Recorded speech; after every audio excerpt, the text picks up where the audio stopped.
Rabbi with me. Assalamu alaikum, everyone. Today, inshallah, welcome back to our online parenting series. And the title for this series is Too Much of a Good Thing, Raising Children of Character in an Age of Materialism. So today, inshallah, is week 4 of our series, and it is the final week. So hopefully people have been finding this useful. And we will start today, inshallah, by doing a brief recap of what we have covered up to now. And then today, inshallah, will hopefully be, we're going to be talking about practical ways in which we can parent in order to raise the moral upbringing of our children. Okay. So we started in week 1 by talking about how material well-being in our society, in our communities, has not resulted in a corresponding increase in the well-being of family life, and it has actually coincided with what we called a crisis of conscience. And we said that the reason for that, some of the reasons for that was that there was a big decrease in protective factors such as the closeness of families, of the village which it takes for the upbringing of children, and the fact that in previously people used to have shared value system and they had more time. Also, we talked about some of the increase in risk factors, such as the lack of time for parents to be around their children, in the sense of the decrease in adult supervision. Some of the other increases in risk factors were the role of the media. And the three main things that we talked about was the role of the media, the role of peers, and the role of parents. So we said that media, for the most part, has not had a good influence on children. In fact, especially with the rise of digital media, that is internet, and the rise of mobile digital media, which is, one step even more, because in the old days we used to, even in the days of the internet, we used to advise parents or recommend that the computer, for example, would be in a public place. But now with the rise of smartphones, of tablets, people can access the internet from anywhere, and obviously that greatly reduces the possibility of constant monitoring. So that was, the big point there. Also, we talked about the role of the media in the sense that it has desensitized our children to moral issues. So we talked about how when things become extremely normal in society, we stop reacting to them in the same way we used to. So, we can give a lot of examples, such as how common substance abuse is, and how common substance abuse is, how common even the moral depravity that is shown in film, on TV, things like that. Then we talked about, Nargis, what I suggest is that you hang up or you exit the meeting and restart your computer. Sometimes that really helps. Today, if somebody could actually take on helping each other would be really great, since we don't really have anyone from admin monitoring it. So it's going to be challenging to run the meeting as well as to troubleshoot the technical aspects. So if people could help each other out, that would be wonderful. But generally, if the sound is bad for one or two people, then it is the problem is usually from their end, and it helps if you exit and restart. So getting back to our slide, we talked about how the role of peers is definitely there. There is something called peer influence, peer pressure, but um, with it's not as significant as many parents believe it is. So again, the point was that family and parents play a more significant role than peers for the majority of the child's life. Okay, and then the idea is that um, there is a time, especially in late tweens or early teens, where peers start playing a more important role. But generally, again, the idea is that um, if the relationship with the child is strong with the family and with the parents, that is the biggest thing that parents can do to minimize negative impact of peers and to ensure that they that the children follow the values of the parents rather than of the peers. Also, in terms of peers, we also need to recognize, obviously, that there is also such a thing as positive peer pressure. So again, if our children are around um, peers, for example, who are highly academically motivated, it can be a good thing as well. So just to recognize that peer pressure can also be positive. And then we started talking about the role of parents and parenting style, how modern parenting practices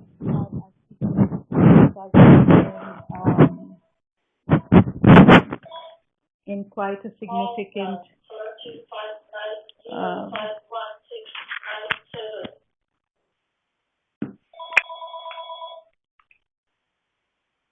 sorry, I've just put on mic. Um, so we said how modern parenting practices are different these days because there is a focus for parents on wanting the happiness of our children, which is not a bad thing in itself. It's just that this is a new development. The fact that many parents wanted to um, um, many parents want to be friends with our children, and the idea is that it is our job to parent our children since they already have a lot of friends, and we can have a really great relationship with our children, but it is not the relationship of a friend because again, the job of a friend is just is different, right? It's about hanging out with children. It is about supporting them in whatever, and the job of a parent is actually to make sure that the child develops in a proper way. And sometimes parents have to make decisions which may be really unpopular in the short term, and that makes a relationship different. I'm not sure if we talked too much about this, but again, the idea that the happiness of our children, often parents are misguided as to what makes children happy. So again, giving into them short term or buying them material things is really not correlated with either self-esteem or happiness of children. Children actually thrive on challenge. They learn from struggle, even if they may not be quote unquote happy in the short term. Next, we talked about checking our own level of materialism and seeing if that's what we were modeling to our children. And again, throughout these series, we have really focused on how it is, modeling is the most important thing we can do as parents is to model what we want to see in our children, in ourselves, and again, keep basically parenting being a journey of self-development, of improving ourselves. Because again, when we engage in those kinds of things, it sets a really good example for children that this is something which is a normal part of a Muslim's life. It is something that the whole idea of it being the greater jihad, that it is something that you are continuously working on in your life. Then we started talking about recognizing the essentials of good character, what a profile of a child with good character looks like, because often we talk about these things in the abstract, and um, we may not really know exactly what we're looking for, right? So we did talk about how to recognize somebody who was, on the right track in terms of um, having a strong character ethic.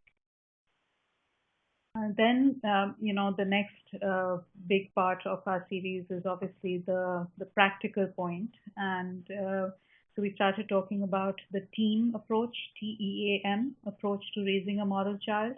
And we talked quite a bit about um, modeling, which is the M part of it, although it's at the end, but we started talking about it because, again, that is, probably the most important thing that children learn from parents is everything that how we live our lives. So again, the idea is that even though we may think that children are not um, listening to us, or they may sometimes look like they're disobeying, but the idea is that they are incorporating or they are catching everything that we are doing. We also talked about what children learn from our own relationships with our spouses. So the whole idea of parenting being a partnership, and how children can learn a lot from how parents, for example, deal with conflict, how much they respect each other, what kind of communication there is, how they show appreciation, and uh, how they um, how they display affection. So all these are really good, or really things to be aware of. That is what children are picking up, even though we may not realize it. Then we talked about advocating a strong character ethic, which means that basically living our values in society, expecting, like behaving in a proper way with others in the society, as well as expecting the same kind of behavior from others. And then we started talking about the T, which is the teaching good character. And that obviously involves a lot of, um, uh, so we started talking about teaching through talking. And the idea was that that comes naturally to a lot of us. We lecture generally, just on autopilot sometimes. And the idea is that we need to be a little bit more conscious of um, how and when we lecture, in the sense that it is definitely a really valuable thing to state our values, in the sense of actually speak them out. So we cannot assume in this day and age that children will automatically follow our values, or they will. So again, the point is that although modeling is really important, also speaking our values is really important, because um, they are getting so many messages from everywhere else, especially through the media, through school, through friends, which may be against our value system, that we actually need to also state our values. So again, the idea that we cannot assume just because, for example, if substances, um, if narcotics, for example, are not uh, allowed in Islam, they are haram, and they obviously know that. They obviously know that these things are not part of the Islamic lifestyle. Yet we have to have conversations with them, and we have to see where they are struggling, because reality is that it is difficult for many children these days to follow what they know are Islamic values. So today we will continue with the teaching, and we are going to be talking about teaching through praise, preventative teaching, and teaching self-control. And obviously all of these are extremely important. And then inshallah we will end by the E in team, which is the enforcing, that is enforcing character, talking about how, things like consequences and things like that. If there are any questions, please feel free to write them out right now. Otherwise, we can carry on. So I'll just stop for a minute.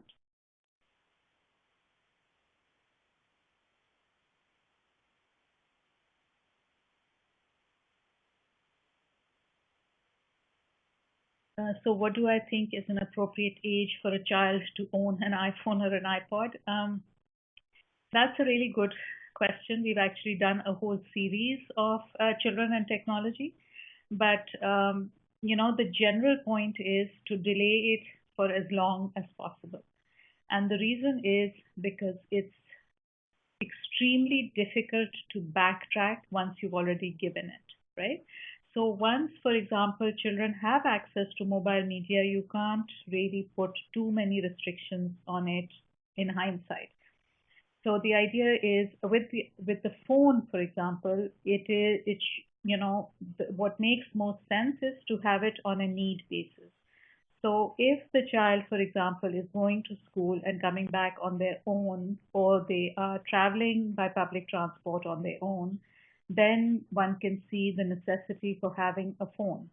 Now, even if they have a phone, it's not the, they certainly don't need internet. They do not need a smartphone. They need a phone which they can use to make calls to the parents. Now, um, obviously, this sounds extremely harsh, right? Because a lot of children are getting phones at a younger and younger age. But I really hesitate to give an age just because every child's situation is different. There might be a 9 or a 10-year-old who is taking public transport or walking to and from school, and for whom it may be, or for example, whose parents are working and he is at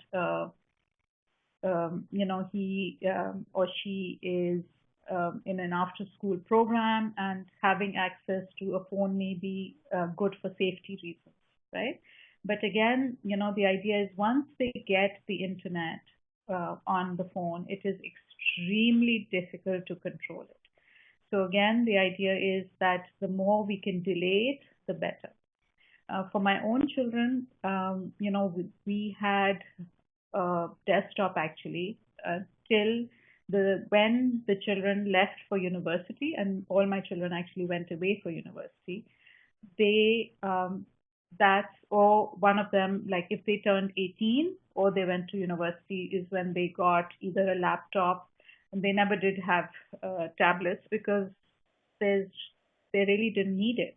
Um, so I know it sounds um, archaic in this day and age, but there are actually many parents who are pretty strict about these things and who do not give their children access to mobile technology till they're 14, 15, or even older. And the idea is the more you can resist it, the easier your life will be. Because sometimes we give in thinking it's going to make life easy, but then the monitoring of it, even when we do give our children phones, um, it's a really good idea to actually have a contract with them, to have a conversation before they get the phone, to have some rules in place, to make them actually sign a contract and to follow through. Because if we don't follow through, it's going to be very difficult to monitor. And many people, even when their children have phones, they have a lights out time for the phones where all the phones in the house, for example, are in a certain place and they get locked up for the night. And I think that's a really good idea, even for teenagers. Um, okay. So, any other questions?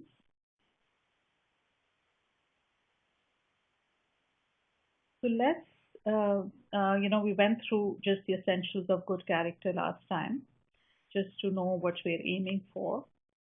And today inshallah, going to start talking about teaching through descriptive praise.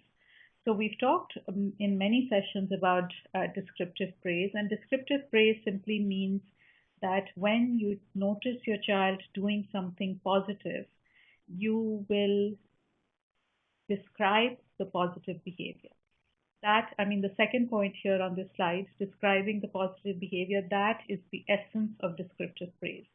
So, for example, if your child comes home with straight A's on the report card, junk praise, what we call junk praise to distinguish it from descriptive praise, is that we tell them you are so smart and you're wonderful and um, you're so intelligent. That does not give the child too much information of what they've done right, and it is praising things which they are not really in control of. So, for example, for some children, getting straight A's is not even that difficult, and it's nothing that they've done. If they've been blessed with a really quick mind, that's not really something that we should be praising, because not for any other reason, because it actually does not lead to an improvement in behavior, or it doesn't lead to an increase in self-esteem. Most of the time, parents praise children wanting them to feel better about themselves. But what makes children feel better about themselves is actually describing the behavior that they have done, which is on the right track. So let's take the same example of a report card. If a child comes home with two or three B's and maybe one A and one B plus, descriptive praise would simply be something along the lines of, last term you had a B and now you have a B plus. It looks like you really worked hard in science. So again, what is the difference? The difference is that you are actually noticing what the child has done. So you are not noticing the outcome as much as you are focusing on the effort. So when in doubt, basically we need to focus on the effort that the child has put in. Descriptive praise can actually be used for any and absolutely everything that you want to train the child for. So let's take young children who are learning how to put things away when they come home from school. This is a really common thing that many parents struggle with, that, when the children come home, they may throw their backpacks or not hang up their coats, or, put their shoes in the wrong place. So say they've come in uh, from school and you've been training them to hang up their coats on a hook or their backpacks in a certain place, right? So descriptive praise would be that you thank them. As soon as they hang up the coat, you say thank you. You describe the positive behavior, which is thank you for putting the backpack in its place. And the reason being, give the reason, which is it makes it easy to find, or it makes the place look neat, or even if it makes you happy, and that's the only reason, that's, a really strong motivation actually for a child to make the parent happy.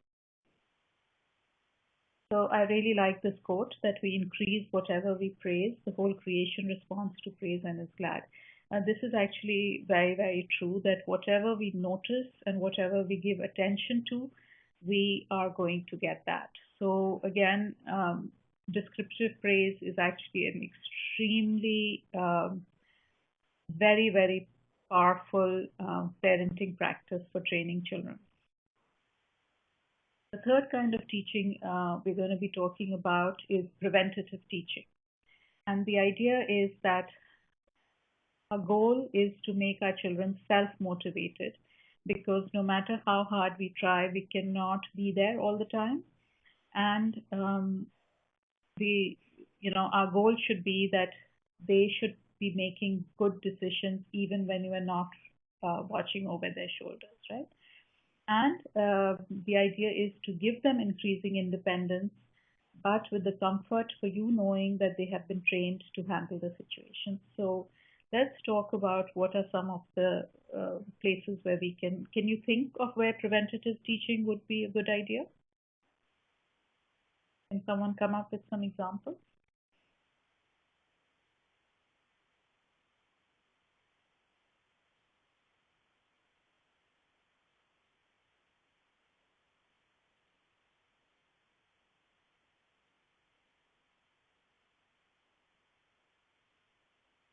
So some of the examples are that if your 8-year-old wants to go to a friend's party where there will be no halal food available, you're having a large gathering at your house and you expect your children to take on specific tasks.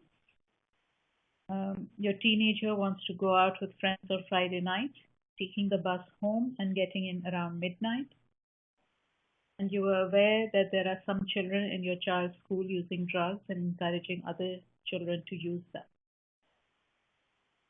So this again, I mean, they're very, very different um, examples, but the idea is that preventative teaching can be used in many different ways. With parenting, it seems that we seem to be one step behind our children, in the sense that we something happens and we realize, oh dear, we should have seen this coming, or sometimes we find that children are growing up too fast and they're actually encountering things which we should have prepared them for, right? So preventative teaching means that obviously you need to be proactive in actually thinking about what your child might encounter in a certain situation. So, I mean, there's many, many places where preventative teaching would be a good idea. If your child, for example, is going to um, the dentist and you're going to have a long wait, that might be a good time to think about the skills that they would need. And so often, in a situation like that, we would give them our iPad or our phone to keep them quiet, right? But the idea is that we actually teach them skills that will take them far and make them make good decisions in many different areas. So preventative teaching has some steps.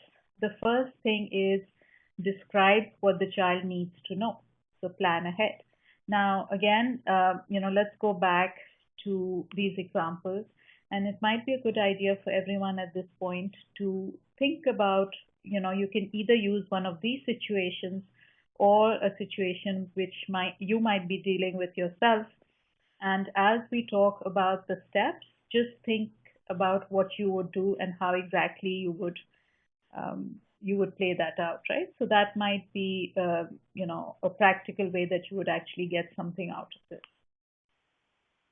So describe what the child needs to know. So for example, if the child is going to a party where you know that there's not going to be any halal food, you need to tell him that there might be very few things that you can eat when you go to this person's house. The next is to give a reason. So again, talk about risks and concerns. That I'm concerned that you may not know what you can eat, and what is safe to eat and what is not. The third step is to practice. So again, select and role play specific strategies. So one of the strategies might be to actually go up to the mother and ask, um, what can I eat, or can I just have some chips, or we're not even talking about the health aspects of that right now. But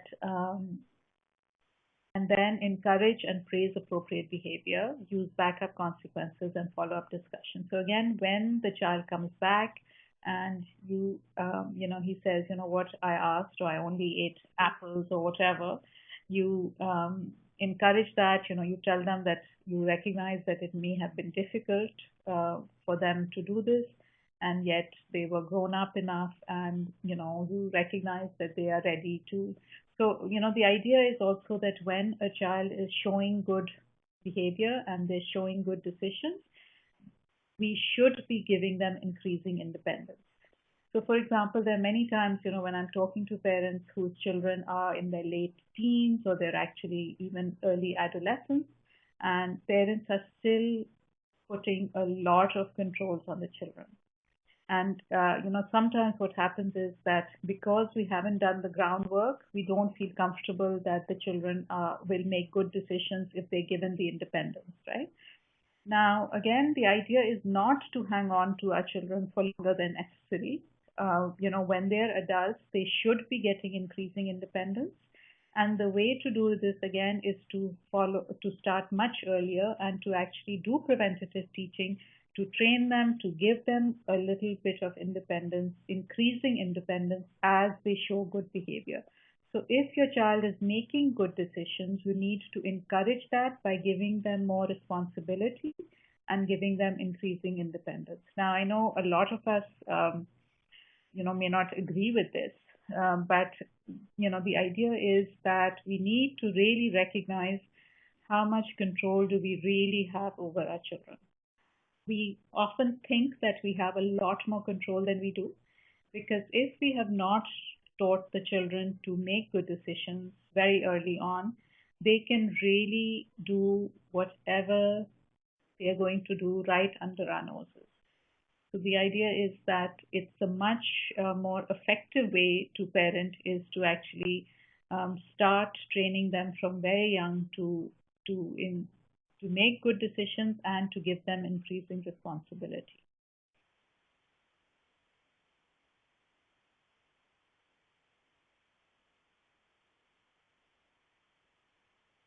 So the next point is let's just go a little bit back for a second.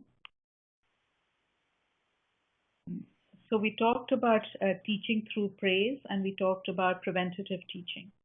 We are also going to be talking about teaching self-control, because that's an extremely important part about raising character, because the whole idea is that it is all about self-control. And going back again to the modeling of self-control, if the children see us modeling great self-control, they are much more likely to follow suit. So again, a good example of this is timeout. Obviously we tend to, as parents, give the children time out if they're not behaving when they're young. And I'm not going to go into too much of that, except to say that sometimes it's a really good idea for parents to take time out as well. And the idea is that when parents take time out is when they need to calm themselves down, because there will be times when the parent is upset or angry at what the child has done. And if they model that, what, I need to calm myself down before I engage with you, that is a really good uh, message to send the children in terms of teaching self-control. How can we teach our children from a young age to make good decisions, Sarah? That's exactly what we are talking about, right? That, for example, we can teach them through praise, and we can teach them through preventative teaching. So the idea is that we as parents need to be a little bit ahead of the game in recognizing where the challenges are. So, for example, if you know that, I mean, and this is not something like this is a pair like living in North America, parents need to know that when a child goes to high school, for example, or sometimes even before high school, they will be exposed to drugs. And in fact, I'm sorry to say, but even if they are in an Islamic school, they are very likely to going to be exposed to drugs. So if we already know that, how can we teach them to make good decisions? We can teach them to make good decisions by role playing with them, by first of all informing them, that this might happen, and role playing with them what to do if it happens. So, what you're going to do, how you're going to step away, what you're going to do instead. So the idea is that if a child has had these conversations at home, what research shows is that when parents engage in these kind of value-based discussions at home, the children are much less likely to engage in risky behavior outside. So contrary, sometimes we think that we don't need to talk about these things at home because, all our children know that these things are haram. Unfortunately, what research shows is that children who have these conversations at home are the ones who end up making the good decisions. So I hope that answers your question a little bit. And obviously, teaching self-control is a very important part of making good decisions, right?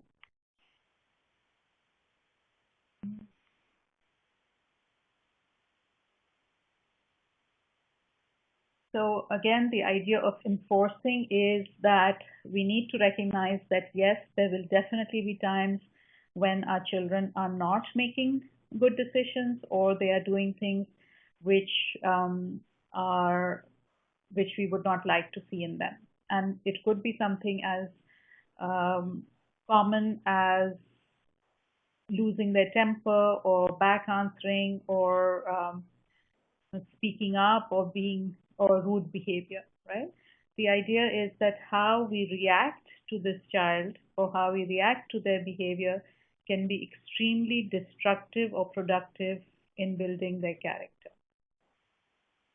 Um, so the idea is, for example, if the child has made a mistake, if they have, um, uh, you know, so let's take an example. Say that you have, um, a young child, say 9 or 10 years old, or even younger, and he walks to school with another group of children, right?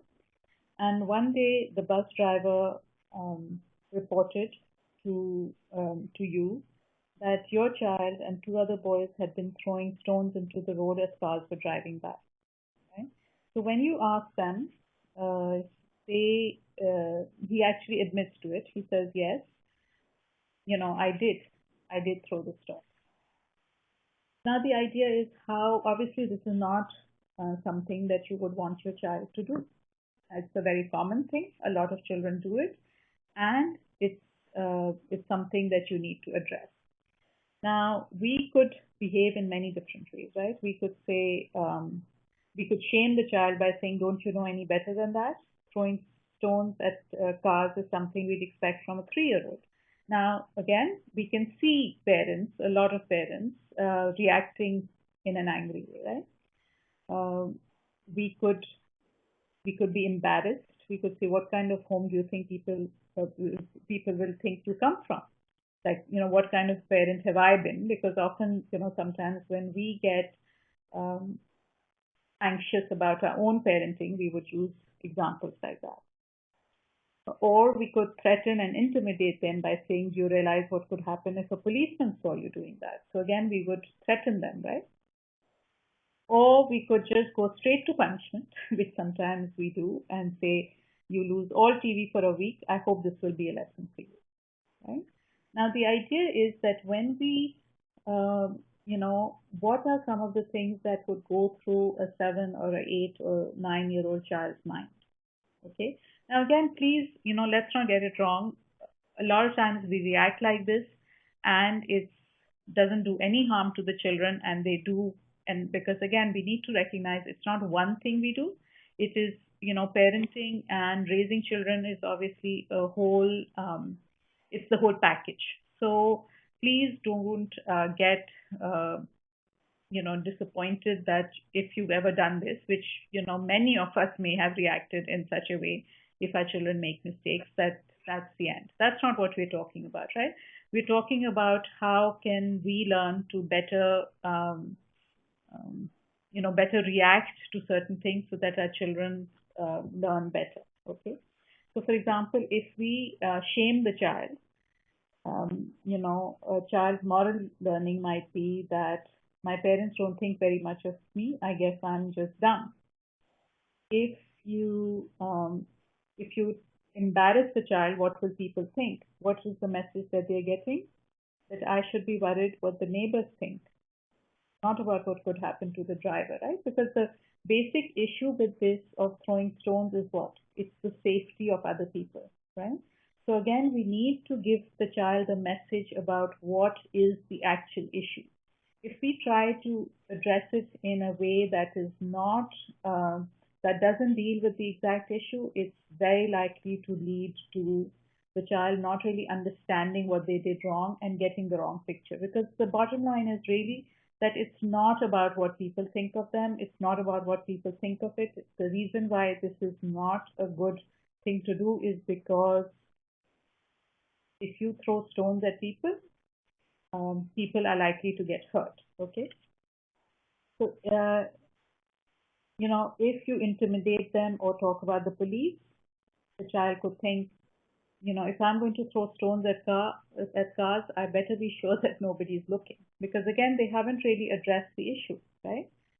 Or they might even think I better not throw stones if I know what's good for me. Like they do it just to stop the punishment from the parents, which is which will stop the behavior in the short term. But the idea is that if we want them to make good decisions, then we need to address the issue is about that when you throw stones, what do you think might happen? What again, the idea is to help develop the child's reasoning by asking them, why do you think it's not a good idea um, to throw stones at cars, right? The idea is the more we engage in dialogue with them and help them understand what the issue is, the more likely they are to make good decisions. Um, So again, we need to praise good behavior and give consequences for not so good, right? And the goal is that when we are building character, it's for the child to be able to think for themselves and self-correct when they make mistakes. So in any other way, if we shame them or embarrass them or threaten them with other consequences, the child is not getting the true message that even when no one's looking, even when the neighbors are not around, they still need to stop throwing stones at cars because that has an impact. Their behavior has an impact on other people, which is not good or just.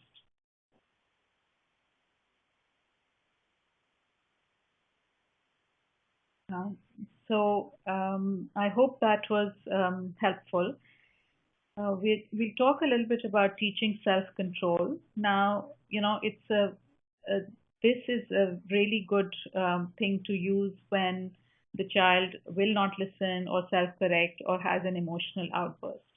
So this is a very common thing that many children who get frustrated, they need to learn how to control their emotions, or they need to learn how to manage even when they are feeling upset.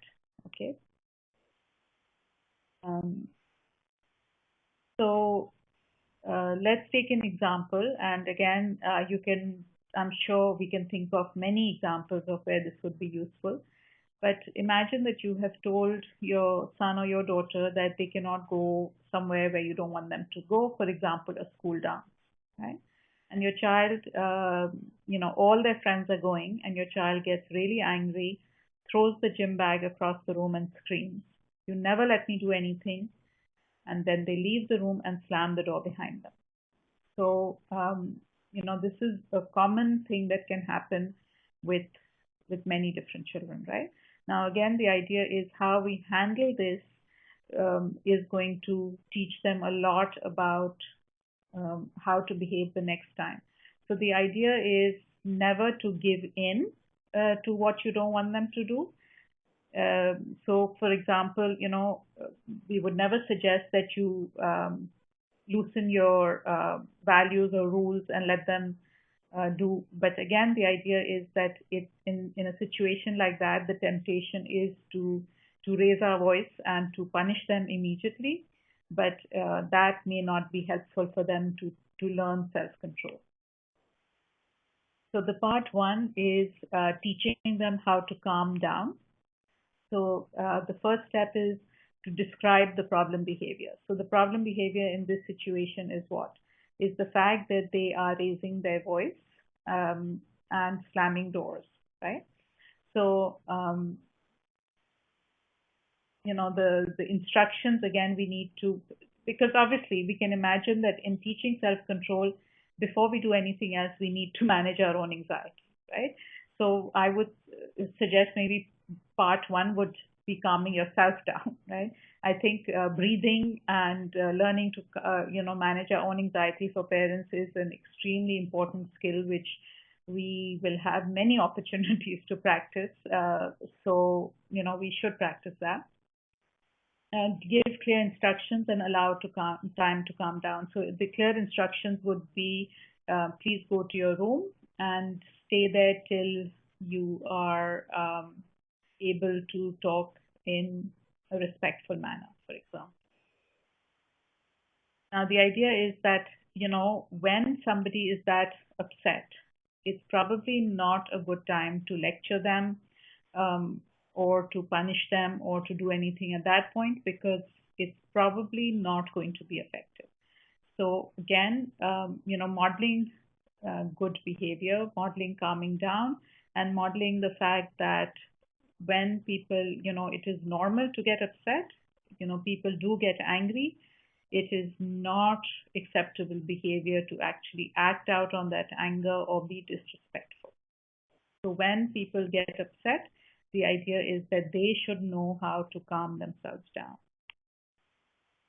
And then part two is the follow-up teaching, which happens after they are actually calm. So for example, in this situation, once the child has had time to calm themselves down, either later that night or even the next day, depending on the situation, you could describe what they can do differently next time. So, for example, you could say something along the lines of, I understand that you were upset. You really wanted to go. Next time when you're upset, you need to say it in a respectful way and not slam the door or raise your voice, right? And practice meaning simply that you could ask them, so, how could you have said the same thing? Or how could you have let me know that you were really upset without, without raising your voice? And then give a consequence. So again, giving a consequence, this is a whole big subject which we can't really go too much into. But the idea is that, generally it's a good idea if consequences are related to what we're trying to teach them. So in this situation, I'm not really sure what would be a natural consequence, but the a consequence could be that I'm not sure really of the consequence in that situation. It would depend on a lot of things, but it could be something as maybe you should not watch TV tonight and think, do something else or help out, do an extra chore around the house or whatever, right? But the idea is that the consequence should hopefully help them to learn better behavior. Could you also ask them to explain why you didn't allow them to go to the dance? Yes, you certainly can, but I would say again that should be in follow-up teaching, right? Certainly not when they're that upset, because they would not be ready to engage in a dialogue at that point. So certainly you could have a conversation about, getting their view on why, because they might just think you're being mean, right? And that would be a good time to have a discussion about values. So again, the idea of enforcing moral behavior is that we need to first make rules. So often, and this is not as easy as it sounds, because often we can't really make a rule for everything, right? So sometimes this things will catch us unawares. But generally, if something is coming up again and again and again, so for example, it's they're always asking to go somewhere where they're not allowed to. If it's a repeated kind of thing, then that should give us a clue that this is something that we need to discuss, not only when the problem happens. So, when we are continuously being on the defensive, when we're continuously addressing things which, in the context of an event or a trigger, everybody is much less likely to be effective, right? So, for example, if a child is continuously not putting things in place, and it is an ongoing thing which happens, in every part of the house, and it's causing trouble, for the rest of the family, then something like that can be discussed at family meetings, and it can be discussed because when we make rules and have consequences spelt out in that situation, children are much less likely to accept the consequences and expect them.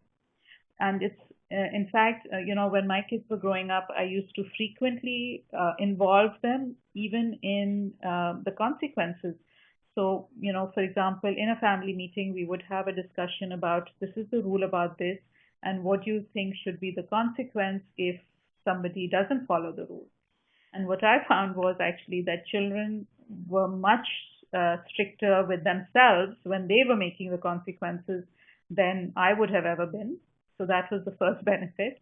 The second benefit was that it really teaches them responsibility, following through, making good decisions, because it is something that they have set for themselves. So when, it's not something they cannot really tell the parent that they're being too mean, because this is what they agreed to.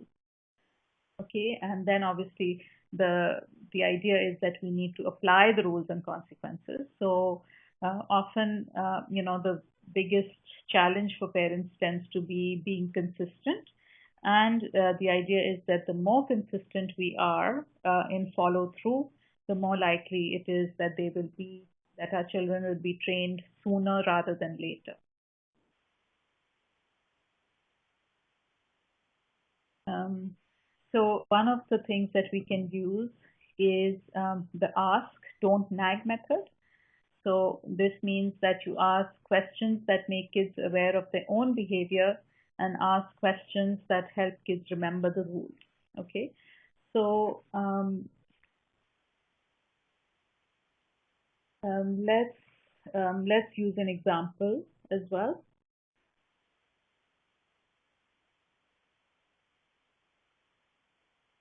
So this can be used again in many different situations, because the idea is that the children actually know a lot more than we think they do, right? So they actually know everything, and when we ask them, it sort of short circuits the whole. So let's take a few examples. So imagine that, our family is on vacation, and when we first arrive at the hotel or wherever you're going to stay, the kids start arguing about who's going to sleep on what bed. Now, this is again a very common situation that can happen, right, among siblings or whatever. So, what could the parents ask the children to, to help them get on the right track? How can you kids help us have a happy vacation? Or what would make it go smoothly for everyone? Or how do you think you should decide who sleeps on what bed? Okay. Um, and so, for example, let's take the idea of throwing the stones. So you could ask your son, do you think anything might happen to anyone else if you throw the stones while the cars were driving by? And then you could ask, well, what would happen? And say if he said that the driver would could stop and scream at us, um, then you could also ask what else could have happened, right? So the idea is to get the child to say that, to think about the fact that this was actually a dangerous thing, and it's not the way for people to behave, right? And obviously we recognize that this kind of parenting takes a lot um, a lot of foresight on the parents. Like if we are continuously in reactive mode, it's difficult to do this, right? When we are being proactive and when we're actually thinking things through, and we're in control of our own emotions, that's when we can use these strategies. So the idea is also, so for example, if you have a rule about, let's say that there's a rule in the house that TV will only go on after Salat and homework, right? Which is a really common rule, which a lot of um, people have, a lot of parents would have in their house. So the first thing is that the child says, "Oh, I want to watch a cartoon or whatever they want to watch," right? You ask the child, "What is the rule about that?" So again, instead of nagging or instead of saying no, the more we let the child express that they already know what it is, we are setting really good habits for them to make their own decisions about how they should be behaving. So if the child is not sure, or if they say, I don't know, then you simply state the rule being that TV only after Salat and homework. Then you ask them to repeat the rule, and so for example, after you stated it, then the child would state it: TV only after Salat and homework. And please notice how this rule is stated. It is it's stated in a positive way. It is that yes, you can watch TV after Salat and homework rather than no TV, right? So again, the more time and effort we take in having rules which are positively stated, it gives the children a lot more control and a sense of efficacy, of how they are really in charge of their own behavior. And obviously, then you ask the child to apply the rule, which means, so what should you do before you watch TV? And the idea is obviously that the child knows that it is, he has to pray and then he has to do his homework.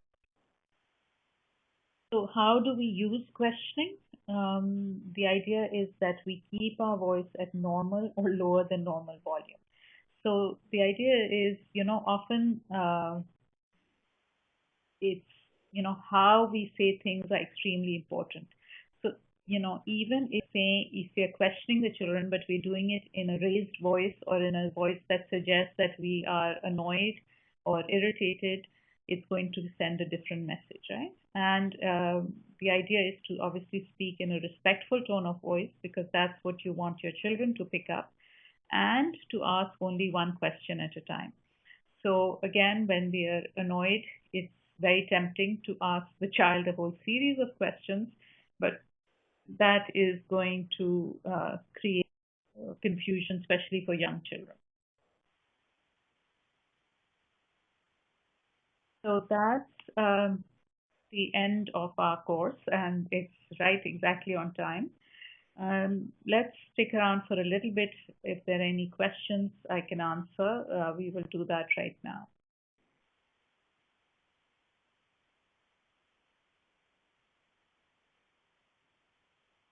And please do visit the site for the Academy for Learning Islam. As many of you know, they really have excellent, they have excellent courses on many different subjects, and they also have a weekly newsletter.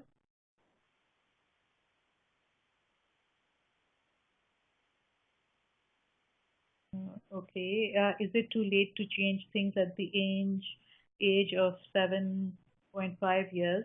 No, I do not believe that it's ever too late to change. Obviously, we need to recognize that it's going to take more effort the older the child is, right?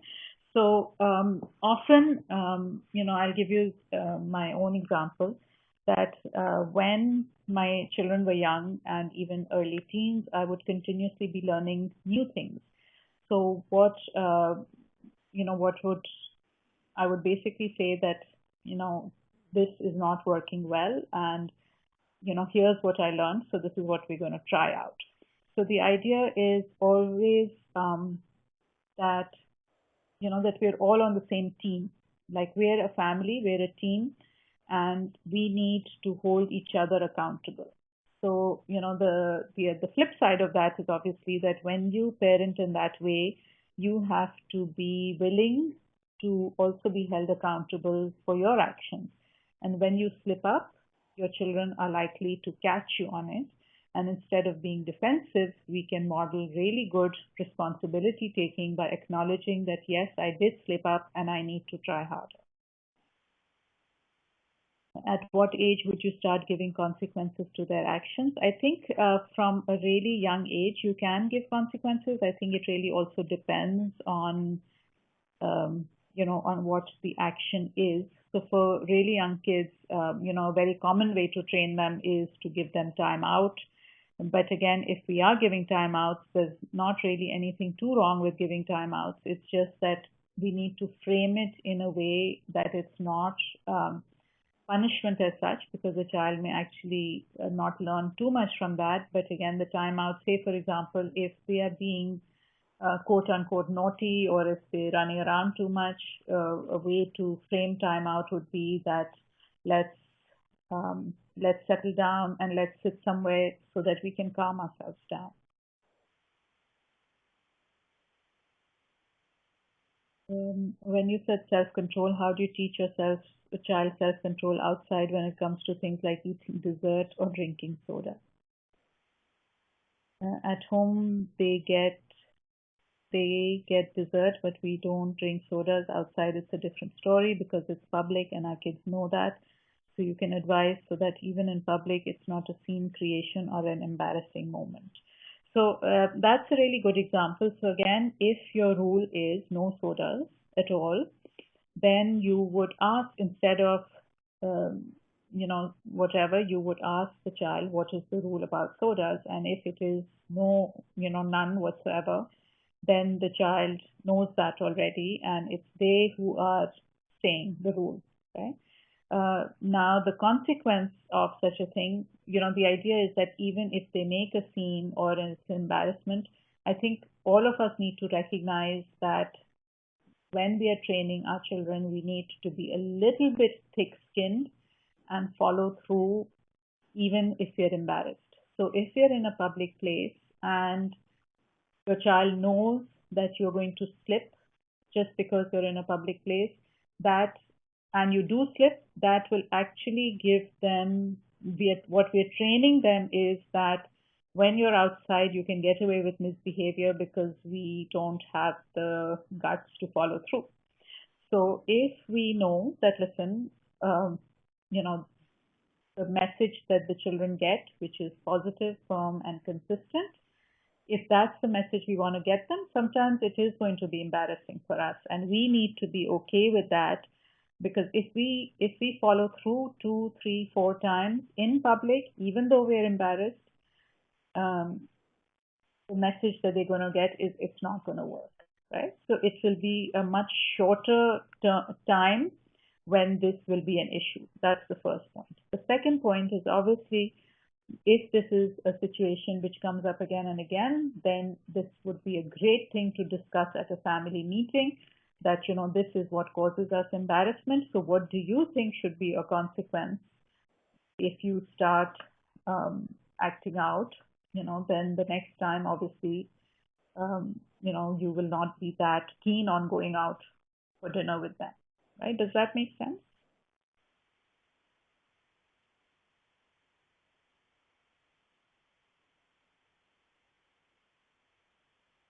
Um, so thank you so much, everyone, for your participation, and it would be great to get your feedback.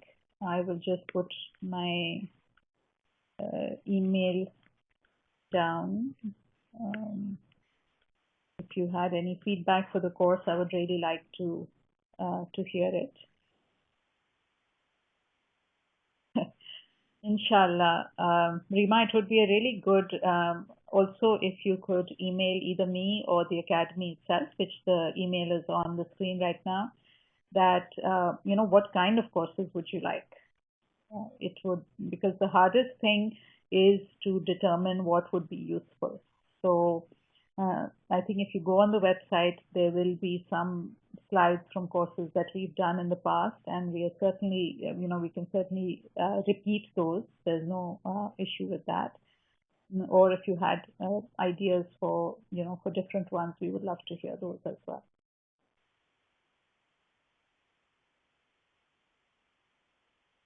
Okay, so the age appropriate ones, that's a good idea. Okay. Yeah, the one on technology is really an important one, and although we have done it, it would be a, we could always do it again. So thank you very much. Inshallah, see you all soon again.